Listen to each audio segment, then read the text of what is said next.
School. Breaking news. This is WYFF News 4 at 6 in high definition. Right now on WYFF News 4 at 6, a call about a man with a gun leads to a situation involving a lot of Greenville County deputies. Sudden loss in Pickens County. 2 people have died in a plane crash out west tonight. What we're learning about their love of flight.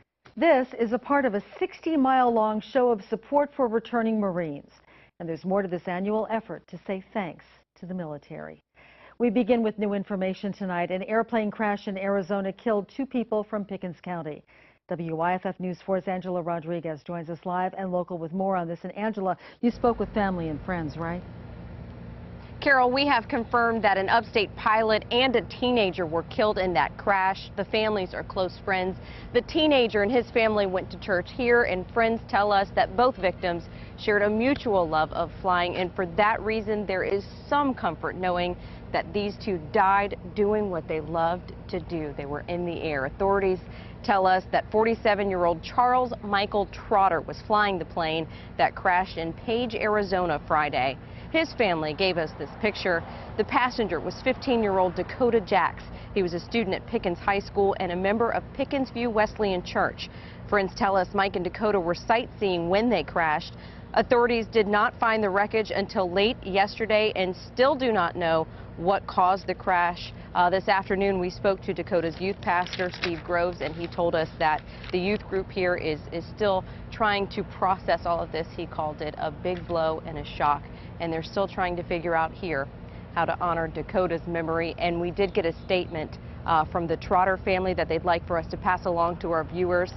Charles Michael Trotter, 47 years old, was a devoted husband who loved his wife, loved flying, and loved Jesus. Now he is at home with his Lord and Savior, and the youth pastor here tells us that both families are still in the process of making funeral arrangements. Angela Rodriguez, WYFF News 4 live tonight in Pickens County. Angela, thank you. A woman had to be rescued today after falling at a waterfall in Pickens County. The sheriff tells us it happened at Twin Falls at about 1:45. That's in the Sunset area. Deputies say she does have significant injuries. Officials tell us a helicopter was used to rescue the woman, and they say the rescue took about an hour and a half. The woman was flown to Greenville Memorial Hospital. Now back to Greenville County and a situation involving a man with a gun and the Greenville County SWAT team. It's all over tonight, ended peacefully around 4 this afternoon, and it all started around 2 here on Buick Court in Piedmont. Deputies say they had received a call saying there were multiple people outside a home with guns. When the deputies got there, they did find a man with a gun on the front lawn. They apprehended him, but that man told deputies there was a second man with a gun inside. The SWAT team went into the house and found the homeowner and 2 children, but no second person with a gun. You never know when somebody may be inside armed with a firearm, and our SWAT team is trained in handling situations like that, so that's why they're called out. Now, News 4 did speak to the man whose children were inside that home. He didn't want to go on camera, but says it was a scary situation and tells us he is just thankful no one got hurt. Officials tell us a Gaffney man was shot and killed outside of his apartment yesterday night. The shooting happened at the Connecticut Village Apartments on East Junior High Road. The coroner says 27-year-old Timothy Blair was found at about 5 o'clock near the back door of his apartment. Investigators say a witness told them the shooting happened after an argument involving 2 other men. Greenville County deputies tell us a knife-wielding man was shot at an apartment complex. This happened Sunday night at the Huntington Downs Apartments. That's on Roper Mountain Road. A woman told deputies her boyfriend was threatening to hurt her and himself. When a deputy got there, he repeatedly told the suspect to put down the knife. Instead, we're told the man charged the deputy. Officials say the deputy drew his pistol and fired at the man. They tell us the man is in the hospital, will be charged once he is released. The deputy was not hurt and he is on leave while SLED investigates this. The woman involved in the wrong-way crash that killed a teenager faces DUI charges tonight. Highway Patrol says 42-year-old Lisa Fall drove her Mustang in the wrong lane down Business 85. They say she crashed head-on into another car. 2 brothers, ages 17 and 19, were inside that car. All 3 were taken to the hospital. The coroner's office says the 17-year-old brother, Alan Turlack, died Saturday night. Fall is charged with DUI involving death and DUI involving great bodily injury. The Reverend Jesse Jackson says he has reached out to the Justice Department over Greenville's nonpartisan elections. The city recently voted, you may remember, to establish nonpartisan voting. This afternoon, the Reverend Jackson held a news conference here at Springfield Baptist Church, saying these elections could keep minorities from being elected. He says he wants the U.S. Department of Justice to investigate the matter.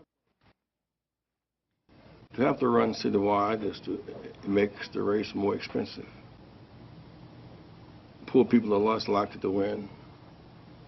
A black is less likely to win. This is a multiracial, multicultural city. It will not do well to have an all-white city council. While in Greenville today, the Reverend Jackson called on Governor Nikki Haley and the legislature to expand South Carolina Medicaid.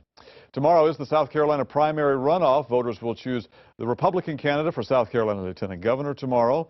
Henry McMaster or Mike Campbell will face off against State Representative Bakari Sellers in November. Now, in the race for Superintendent of Education, Democrats will choose between Sheila Gallagher and Tom Thompson tomorrow. The runoff on the Republican side is between Molly Spearman and Sally Atwater. In Greenville County, ballots will be cast for Lynn Ballard or Todd Frederick for Republican candidate for County Council in District 26. And in Inman, voters will decide between Bessie Fisher and Cornelius Huff in the mayor's race. Authorities in Oconee County want you to know there's a 911 outage in the Kiowee area. They say this affects landlines and your AT&T internet service, and the outage could last through Thursday morning.